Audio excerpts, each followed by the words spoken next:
regardez sur Internet, vous voyez des SS musulmans avec le canon musulman qui faisaient partie de la division Ansar. Cette division Ansar a commis des exactions dans cette partie de la Yougoslavie.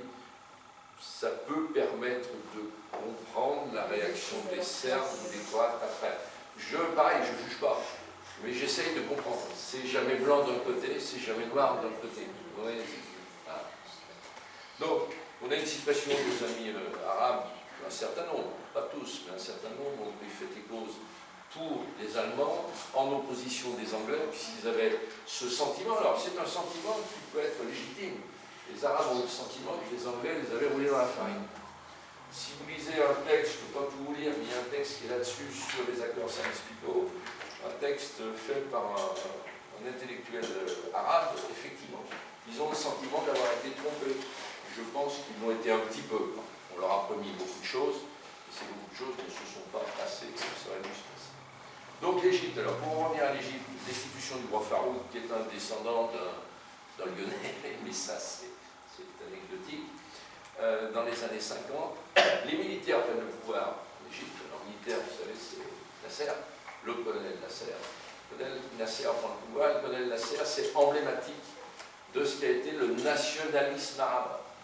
Le nationalisme arabe en réaction aux puissances coloniales. Avec bien sûr le soutien à l'époque de l'Union soviétique. Puisque, précisons le contexte, on est en pleine guerre froide. On est en pleine guerre froide. Donc la logique de cette époque, c'est pas la problématique du Moyen-Orient, pas encore, c'est la problématique de contenir les soviétiques. Toujours pareil. À chaque époque, sa logique. À chaque époque, son déterminisme. Et à chaque époque, ses actions politiques, ses actions militaires déterminées par la situation du moment, qui n'est plus la situation d'aujourd'hui. Aujourd'hui, c'est plus ça, même si Poutine intervient en Syrie, c'est plus tout à fait pareil. Donc, les soviétiques sont là, vous avez le colonel Nasser qui prend le pouvoir, le nationalisme, c'est le chantre de la nation arabe. Les Arabes se reconnaissent en quelqu'un qui a de la présence, parce qu'il fallait voir Nasser, il suffit de voir les films de l'époque. Nasser avait énormément de présence, des charismatiques, c'était un tribun, il savait parler. Donc, et en plus, précisons aussi, ce qui m'a toujours sidéré, c'est qu'à cette époque-là, quand on se promenait, j'ai eu l'occasion, mais beaucoup plus tard, d'aller dans certains pays arabes, beaucoup plus tard, mais à cette époque-là, des membres de ma famille ont voyagé en Égypte, en Irak, et ils me disaient que ce qui était intéressant, c'est que les hommes et les femmes étaient tous habillés à l'occidental. Oui. Tous habillés à l'occidental. Voilà. Même s'ils étaient contre le colonialisme occidental, ils étaient habillés en cravate, ils étaient élégants, ils étaient, voilà. Prenez aussi la Turquie d'Atatürk, mais maintenant la femme d'Erdogan, elle a le voile, c'était impensable, Donc il y avait des acquis quand même, il y avait des acquis, et il y avait une volonté, même s'ils étaient en opposition vis-à-vis des Occidentaux par rapport au colonialisme, il y avait une volonté de ces pays arabo-musulmans de prendre ce qu'il y avait de bon quand même dans la civilisation occidentale, dans notre civilisation. Parce que maintenant, ils rejettent tout. Et à cette époque-là, il y avait quand même cette volonté de prendre. Voilà. Il faut le reconnaître aussi. Donc, Nasser arrive au pouvoir, il prend le pouvoir dans les années 50-52, donc il s'allie plus ou moins avec la Russie soviétique et les communistes de l'époque, et puis qu'est-ce qui se passe en 1956 ? Il prend l'idée de nationaliser le canal de Suez. Le canal de Suez qui a été financé, je vous rappelle, par la France et la Grande-Bretagne, surtout la France. Donc il nationalise le canal de Suez. Alors bien sûr, dans les masses arabes, ce qu'on appelle la rue arabe, c'est le peuple arabe. C'est une fierté qu'un dirigeant arabe ose défier les colonialistes occidentaux. En réaction de tout ça, eh ben, les Français, les Anglais et les Israéliens s'organisent pour intervenir. Alors, je vous passe un petit peu les détails, mais s'organisent pour intervenir un peu dans l'esprit des années 45, des années 25, où on intervenait, on envoyait des avions, on bombardait, et puis nos amis arabes, excusez-moi, c'est peut-être un peu violent, nos amis arabes baissaient les bras et c'était terminé. Sauf que là, on a eu affaire à un personnage qui avait une autre envergure, et puis ce personnage, il a réussi à obtenir des Américains, hélas, et des Soviétiques de l'époque, que ces deux puissances interviennent pour nous demander de stopper notre intervention. Donc on a intervenu en 1956, on a envoyé des parachutistes anglais, français et des troupes israéliennes, on avait repris le contrôle du canal de Suez, et puis un jour, les soviétiques et les américains nous ont dit, vous arrêtez tous les petits, c'est nous qui prenons le contrôle de la région. Voilà, voilà, tout était fait. Voilà comment on s'est fait déposséder, et les Anglais aussi, mais les Anglais, bon, ont accepté bon gré mal gré, nous on s'est fait déposséder d'une situation qui était gagnée sur la reprise de contrôle du canal de Suez. Donc là, on a en 1956 ce canal de Suez qui est nationalisé par Nasser. C'est un échec pour la France, c'est un échec pour la Grande-Bretagne, c'est magnifique pour le raïs égyptien. On voit poindre une chose en Égypte, c'est pour ça que je vous dis, tant que l'Égyptien c'est un moindre mal, on voit poindre une chose en Égypte, c'est que l'Égypte, à partir de cette époque-là, sauf l'épisode Morsi des années 2012-2013, mais l'Égypte à cette époque-là a été pris en main par les militaires, qu'on a appelé les pharaons, on appelle les pharaons, les militaires. Et depuis, sauf un an d'épisode Mohamed Morsi, ça s'est passé récemment en 2012-2013, on va en parler, c'est les militaires qui contrôlent l'Égypte. Les militaires contrôlent l'Égypte politiquement, mais aussi économiquement, parce que 20% de l'économie égyptienne, 20% de l'économie égyptienne est aux mains de l'armée. Ça, on ne sait pas trop. Donc, bien sûr, il y a une puissance énorme, et les militaires n'encheront jamais l'Égypte. Voilà. Donc, on a quand même une certitude. Alors, après, il y a eu les guerres, bien sûr. Il y a eu la guerre de 67, suite à de nombreux accrochages entre Israël et l'Égypte. La guerre de 67, la guerre des 6 jours, gagnée très rapidement par Israël, avec une supériorité militaire israélienne. Il y a eu, bon, c'était un échec effectivement pour Nasser. Il y a eu la guerre de 73, la guerre du Kippour. La guerre du Kippour qui a failli être désavantageuse pour Israël, puisque dans les premiers jours de la guerre du Kippour, les Égyptiens, et c'était Anwar al-Sadat à l'époque, avaient pris le contrôle d'une partie du Sinaï, puisqu'ils voulaient reprendre le contrôle d'une partie du Sinaï, et c'est grâce à Ariel Sharon, c'est pour ça que les Israéliens vénèrent Ariel Sharon, qui a pris la tête de division blindée, qui a retourné la situation. Et là, effectivement, à cette époque-là, Israël possédait déjà l'arme nucléaire, puisque vous le savez aussi, même si notre président, notre cher président, M. Hollande, a déclaré lors d'une interview il y a un an, mais à ma connaissance, Israël n'a pas d'armes nucléaires. Ça me fait sourire. Ça me fait sourire. Non, mais parce que diplomatiquement, il ne voulait pas se mettre à dos le crif. Il ne voulait peut-être pas se mettre à dos le crif, je ne sais pas. Je ne sais pas. Non, mais tout le monde le sait, c'est un secret de polichinelle. Les Israéliens ont développé, au début, avec l'aide française, il faut reconnaître aussi que l'aide française, ont développé l'arme nucléaire à partir des années 60, dans leur centre de Dimona, dans le Negev, et on estime, alors pareil, c'est des estimations, on estime que les Israéliens, ils ont miniaturisé leur arme nucléaire, bien sûr, ils ont suffisamment d'ingénieurs pour savoir. Voilà, on estime qu'ils ont entre 150 et 300 têtes nucléaires, miniaturisées. Et en 1973, ils possédaient déjà l'arme nucléaire. Ce qui fait qu'à un moment donné, il s'est passé une journée où les armées égyptiennes avançaient fort dans le désert du Sinaï, et pendant cette journée, à la fin de cette journée, ils ont commencé à équiper certains chasseurs bombardiers de l'arme nucléaire. Ils avaient vraiment peur. Parce qu'il faut savoir aussi, et attention à la décharge d'Israël, j'essaye de maintenir la balance, vous comprenez, dans mon propos. Je me dis, si je suis arabe, je vois les choses comme un arabe. Non, c'est vrai. Si je suis juif, je vois les choses comme un juif. Et je suis français, je vois les choses comme un français. Si je suis juif, qu'est-ce que je vois? Je vois qu'à partir de 1948, c'est-à-dire l'installation par l'ONU de l'État juif en Palestine, toute la presse arabo-musulmane titrait « Exterminons les juifs et terminons le travail ». Je veux dire, il faut le savoir aussi, n'est-ce pas? Voilà. Quand on ouvrait la presse égyptienne, la presse syrienne et la presse arabe, c'était « on va en finir, ce qu'il y a de le faire pas finir, on va le finir ». On peut comprendre aussi l'intransigeance. Aujourd'hui, on peut comprendre, ça ne l'excuse pas, je peux comprendre l'intransigeance israélienne vis-à-vis des grands pays arabo-musulmans. Voilà. Donc si j'avais ça, si j'avais grandi avec les journaux arabes qui disaient en longueur de page on va t'exterminer, c'est comme à l'époque de l'Iran avec Ahmadinejad. Ahmadinejad, l'ancien président iranien, qui dérapait souvent dans ses discours, où il disait ouvertement on va liquider le cancer sioniste de Palestine. Voilà, c'est pareil. Alors, on a une guerre des 6 jours en 64, la guerre du Kippour en 73, qui est malgré tout gagnée par Israël. À la suite de tout ça, Anwar el-Sadat, le nouveau pharaon, puisqu'on les appelait pharaons, le nouveau président qui a succédé à Nasser, décide quand même, sur sollicitation des Américains,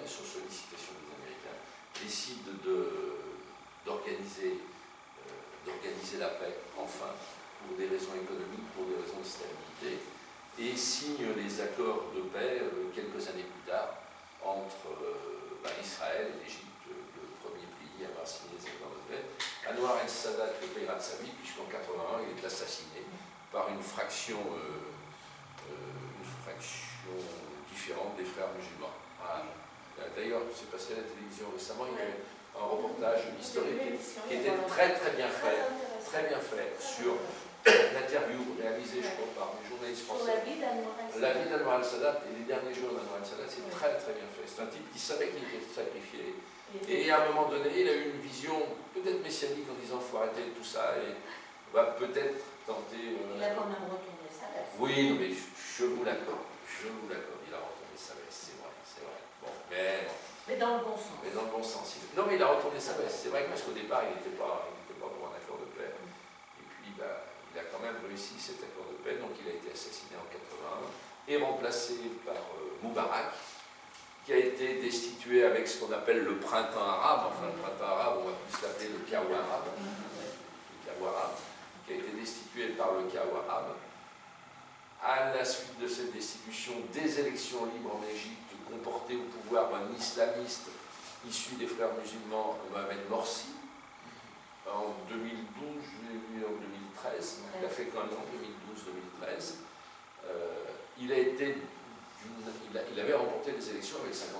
C'était des élections qui avaient été sous contrôle de l'ONU, donc on pouvait penser que c'était des élections démocratiques, dont les Égyptiens se sont dit, tiens, pourquoi pas essayer les frères musulmans politiques?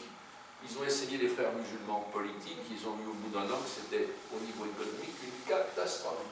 Pourquoi? Parce qu'ils n'ont pas de culture économique. Là aussi, c'est une constatation, c'est pas une critique.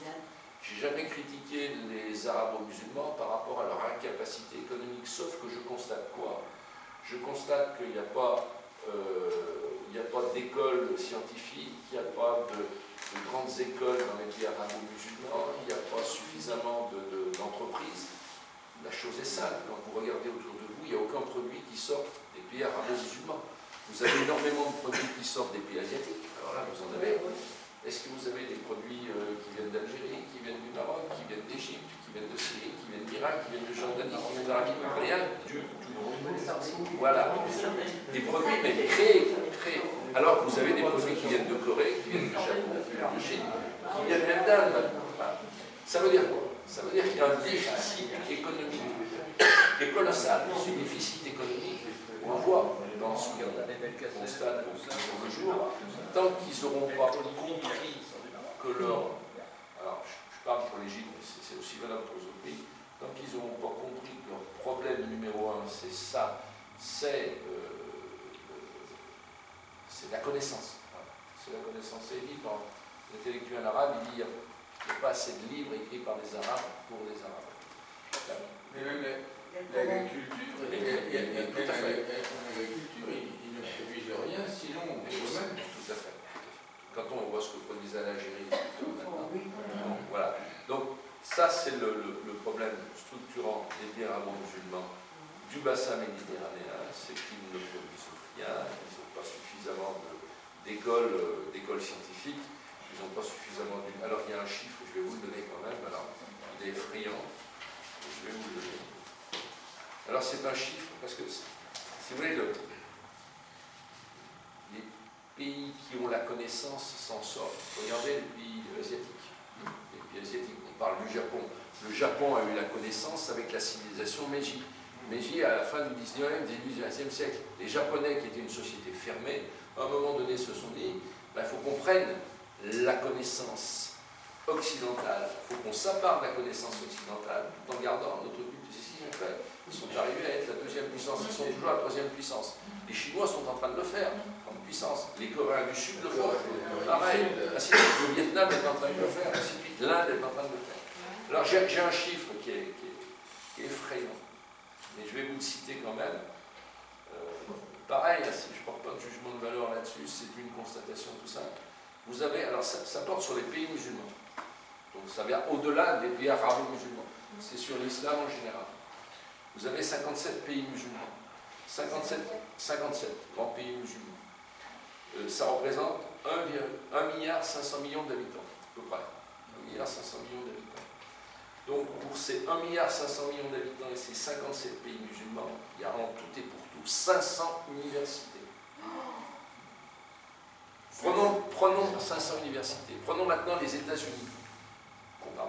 318 millions d'habitants. Pour 318 millions d'habitants aux États-Unis, il y a 5758 universités. Voilà, c'est tout. C'est tout ce que je vais vous dire. Voilà. Si, je vais vous dire encore une chose, et je termine là-dessus. Non, mais la problématique. Tu peux redire les chiffres, ça représente quelle population, les 57 pays musulmans, c'est 1,5 milliard d'habitants. 1,5 milliard d'habitants. Et combien d'universités 500 universités. 500. Les États-Unis, 318 millions d'habitants. 5700, un peu plus de 5700 universités. Voilà. Et puis un dernier chiffre, pareil, par rapport aux pays musulmans, dans leur ensemble. Sur 1 million d'habitants dans les pays musulmans, vous avez environ 230 personnes qui ont une formation scientifique. On fait des études, mais que ce soit bac plus 1, etc. 230 personnes. Au Japon, toujours pareil, pour 1 million d'habitants, vous avez 5000 personnes qui ont des formations scientifiques. Vous avez tout compris. Voilà. Tant qu'ils ne vont pas faire leur révolution à ce niveau-là, ils s'en sortiront jamais. Mais ils envoient leurs enfants dans les universités Alors, américaines, dans les universités. Les gens friqués, bien sûr. Bien sûr, non, mais il y a quand même des velléités, mais c'est vraiment le dessus de la crème qui part dans les universités britanniques, américaines, françaises ou autres, c'est le dessus de la crème. Le peuple en général est un petit peu laissé à l'écart. Donc voilà un petit peu pour l'Égypte. Alors, on va parler de l'Irak. Je ne vais pas vous retenir trop longtemps. On va parler de l'Irak. Alors l'Irak, je voudrais parler de l'Égypte parce que ça me semble être un pays structurant, bon, avec ses problèmes. 90 millions d'habitants. Il faut savoir aussi que ces 90 millions d'habitants résident sur un tiers d'Égypte, c'est-à-dire la partie méditerranéenne et le Nil. 90 millions d'habitants concentrés sur le tiers du pays. Là aussi, c'est une grosse difficulté, une difficulté agricole, une difficulté démographique. Le Caire, maintenant, c'est la plus grande ville africaine. Enfin, comme c'est à cheval sur le Moyen-Orient et l'Afrique, c'est la plus grande ville africaine, c'est presque 18 à 20 millions d'habitants. Voilà, c'est catastrophique. Une pollution, vous avez le plateau de Gizeh, maintenant, les immeubles sont à côté. C'est catastrophique. Voilà. Alors, les militaires ont du contrôle. Pareil, les Américains financent aussi pour essayer de maintenir l'équilibre, financent. Mais c'est un problème de développement économique. Il n'y a plus de touristes. Les Russes y sont aussi, je crois, parce qu'il y a eu une histoire avec nos bateaux. Oui, parce que nos deux bateaux ont été, qu'on n'a pas voulu vendre à Fidji. Chez les Russes. Nos deux bateaux ont été rachetés par les Égyptiens avec des capitaux saoudiens. Mais il paraît-il qu'on n'est pas encore payé. Je ne sais pas. Je n'ai pas vu les comptes. J'espère qu'on sera payé. Ça nous mettait du plaisir. Voilà pour l'Égypte. Donc, situation incertaine. Quand les militaires tiennent le pouvoir, ça va. L'autre problème de l'Égypte, c'est le tourisme. Il y a de moins en moins de touristes, donc ils avaient des revenus importants, ils pouvaient développer énormément de tourisme. C'est essentiel, et ben, ça s'écoule, le tourisme dans ces pays, c'est cool. Alors, l'Irak. L'Irak et la Syrie. L'Irak et la Syrie, deux grands pays laïcs. Alors, je les mets un peu en balance tous les deux. Deux grands pays laïcs, parce qu'on l'a vu, on a eu des révolutions arabes qui étaient des révolutions nationalistes en Égypte, avec Nasser. Des nationalistes, ce n'étaient pas des mecs qui avaient la barbe, mais c'était pas du tout ça, c'était des gens qui étaient dans la contestation, mais dans cette acceptation occidentale des bonnes choses.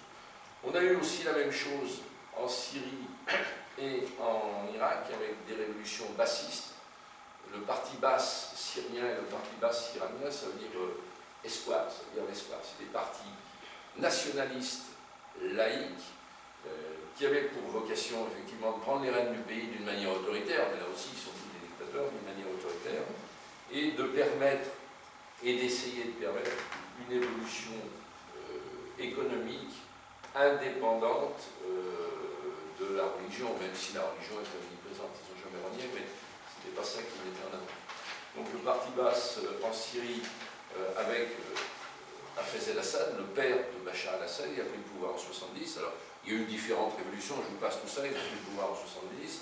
Les militaires ont pris le pouvoir. En Syrie, c'était donc des Alaouites. Les Alaouites, c'est une petite branche des chiites qui représente 12 à 15% de la population.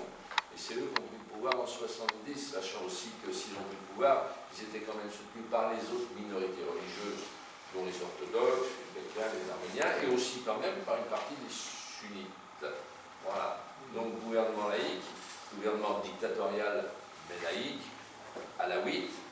Donc on passe aussi tous ces épisodes relationnels avec la France, puisqu'il y avait quand même un contentieux avec la France, puisque la France, à deux reprises en 1925 et 1945, avait bombardé la capitale Damas pour réduire l'opposition druze. Les Syriens s'occupent du Liban, il y a eu des interventions syriennes au Liban, il y a eu beaucoup de choses qui se sont passées. Et on arrive avec Bachar el-Assad. Bachar el-Assad, le fils, qui a pris le pouvoir après le décès du père dans les années 2000. Alors, on l'a vu aussi, le paradoxe, c'est qu'on a vu un dictateur laïque très occidentalisé. Il a fait ses études à Londres, sa femme aussi très occidentalisée. Il a été reçu par Sarkozy. Sarkozy en 2008, je crois, lors des festivités du 14 juillet. On lui a fait visiter le Grand Palais où il y avait une exposition sur Renoir, et je me suis dit, tiens, en les voyant, c'était en 2008, en les voyant, je me suis dit, tiens, il y a une évolution sympathique, puisque ces gens-là vont voir des impressionnistes, je me dis, bon, c'est peut-être pas aussi barbare qu'il en allait. Bon, ça c'est pour l'anecdote. Il y avait, alors, je veux dire quoi, c'est vrai que ce sont des gens qui sont très autoritaires. Ils contrôlent leur pays d'une poigne de fer. À partir du moment, et c'est vrai, puisque pour avoir visité certains pays, j'ai des amis aussi, membres de ma famille qui ont été, à partir du moment où vous, en tant que chrétien, vous ne contestez pas le gouvernement, vous n'avez aucun problème. Vous n'aviez aucun problème en Syrie, vous n'avez aucun problème en Irak. À partir du moment où vous n'êtes pas dans la contestation. Ça, il faut le savoir. D'autres minorités aussi ont accepté sans problème les gouvernements. Il y avait même un chrétien en Irak. Oui, Tariq Aziz. Je vais en parler. Tariq Aziz, qui était le premier ministre de Saddam Hussein, et ils se sont connus à Damas, en Syrie. Donc pour vous dire, ces deux capitales, pourtant, d'un côté un sunnite, de l'autre un alawite d'origine chiite, mais il n'y avait pas cet antagonisme. Là, on est en train de monter un antagonisme entre chiites et sunnites, mais à l'époque, il n'y avait pas forcément cet antagonisme. C'était plus d'un côté des laïcs, dictateurs laïcs, par rapport à des monarchies pétrolières comme l'Arabie Saoudite, où c'était des monarchies entre guillemets de droit divin. Donc, Bachar el-Assad garde le pouvoir, prend le pouvoir à la suite de son père, et puis éclate à la suite des printemps arabes, les premières manifestations en 2011 en Syrie, à Raqqa. En dessous de Damas, je ne sais plus. En dessous de Damas. Alors, on va dire une chose là-dessus, c'est un pouvoir autoritaire, bien sûr. Il y a eu des manifestations qui ont été spontanées, c'est vrai. Il y a eu une répression qui a été disproportionnée, c'est vrai. Mais il faut savoir qu'en sous-main, et si vous regardez Internet et vous écoutez l'ancien ministre des Affaires étrangères de Mitterrand, Roland Dumas, écoutez les interviews de Roland Dumas, écoutez ce qu'il pense de la Syrie et des événements de Syrie. Pour Roland Dumas, je vous écoute encore cette semaine, c'est édifiant. Pour Roland Dumas, 2 ans avant 2011, 2 ans avant le printemps arabe, il y avait déjà des pourparlers pour préparer la chute de Bachar el-Assad. Pour préparer la chute de Bachar el-Assad. Ça, c'est clair. Et il y a eu, bien sûr, des manifestants. Il les a réprimés trop fortement. C'est son cousin qui les a réprimés de façon trop brutale. Et puis derrière, on peut penser qu'il y a des pays voisins qui ont poussé, qui ont financé tout ça. Voilà. C'est devenu une situation incontrôlable, de manifestation en répression, de répression en manifestation, avec bien sûr un pouvoir autoritaire, ça ne peut pas le nier, qui nous a menés et qui nous mène dans dans un conflit qui est un conflit d'une Europe totale. Je suis quand même convaincu que ce conflit a été pensé, organisé et provoqué par des puissances étrangères. Et je vous laisse à votre réflexion le nom de ces puissances étrangères. Puissances étrangères qui avaient volonté de mettre en l'air le gouvernement de Bachar el-Assad. Comme on a eu la volonté de déstructurer l'Irak. On va y venir de déstructurer l'Irak. Je pense que ça peut être les mêmes. Voilà. Saddam Hussein et ses armes de destruction massive, Tout à fait. par exemple. Où on savait très bien qu'il n'y avait pas d'armes de destruction massive, qu'il fallait un bon prétexte. Et entre parenthèses, le nombre de morts qu'avait pu faire Saddam Hussein est de bien loin inférieur à ce que ceux qui sont venus libérer ont fait. Et on va parler de l'embargo sur les médicaments qui a provoqué la mort de 500 000 à 1 million d'enfants en Irak. Voilà, ça je viens de dire parce qu'on nous a montré une image et les caméras occidentales et les télévisions occidentales nous ont fait pleurer sur un pauvre gamin syrien mort sous la plaque horrible. Sauf que à l'époque de l'embargo américain sur les médicaments en Irak, les 500 000 ou 1 million de gamins qui en sont morts, ça, il n'y avait pas de caméra pour nous montrer tout ça. Voilà. Donc on a les pleurs très sélectifs, on manipule systématiquement. Mais ça, je parle à un public convaincu, vous savez évidemment que c'est une grande manipulation. Donc pour en revenir à la Syrie, certainement provoquée, bien évidemment une répression beaucoup trop brutale, un enchaînement de violences, avec une situation qui fait que maintenant, c'est un conflit qui dure depuis 5 ans, sachant aussi que dans les premiers mois du conflit, à partir de 2011, vous aviez des intellectuels français, des diplomates français et des politiciens français qui vous disaient mais Bachar el-Assad va tomber en quelques semaines. Il est toujours là. Ça veut dire quoi s'il est toujours là? C'est quand même, il y a quand même 50% de la population qui le soutient. Il faut appeler un chat un chat. Il y a des gens qui sont en opposition systématique contre lui pour des raisons X, mais il y a quand même une bonne partie de la population qui le soutient. Voilà. Et je connais même des Français arméniens qui a sa famille là-bas, qui pensait aller en Syrie, passer sa retraite, parce qu'il trouvait que c'était un pays idéal. C'est un pays magnifique, magnifique pour le tourisme. Et d'ailleurs, juste avant ces événements-là, se développait le tourisme.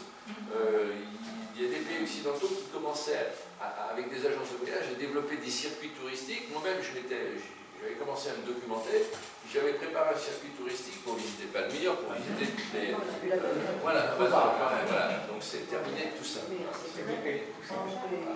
Alors, le conflit syrien, vous le savez, implication des Occidentaux, implication russe aussi. Les Russes, de tout temps, ont eu des barrages à l'attaquer à Tartouz, et les Russes, de tout temps, ont soutenu le régime syrien. Donc on est dans une logique, si vous voulez, de grande puissance, avec maintenant un régime syrien qui est toujours vital, qui existe toujours, qui est en train de reprendre Palmyre en ce moment, aussi grâce au bombardement russe, avec un État islamique, ça on va en parler quand on va parler de l'Irak, on terminera par l'Irak, avec un État islamique qui est en train qui est plus sur la défensive maintenant, même s'il continue à contrôler des zones importantes. Voilà.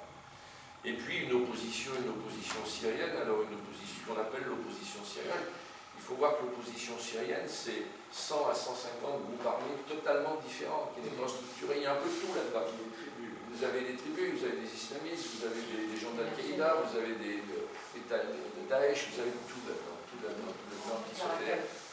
Sachant aussi... Les sunnites irakiens. Pardon? Les sunnites irakiens. Exact aussi.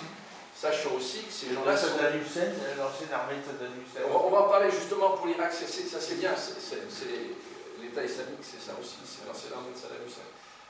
Sachant que ces gens-là aussi, et ça a été dit, il y a eu un reportage, je crois sur Antenne 2, pourtant on ne peut pas dire qu'Antenne 2 est pro-régime, mais ils ont quand même fait un reportage il y a 1 mois, 2 mois, où dans ce reportage, on voyait une dame qui connaît très bien la Syrie, qui disait, texto, tous les groupes militaires d'opposants syriens à Bachar el-Assad sont payés, financés par des puissances étrangères. Ils reçoivent une paye tous les mois. C'est ça qu'il y en a tant. Ils reçoivent une paye tous les mois. Voilà. Oui. J'ai écouté un discours de Trump qui disait, plus ou moins caché, c'est nous qui avons payé pour désorganiser ce pays, payer des terroristes.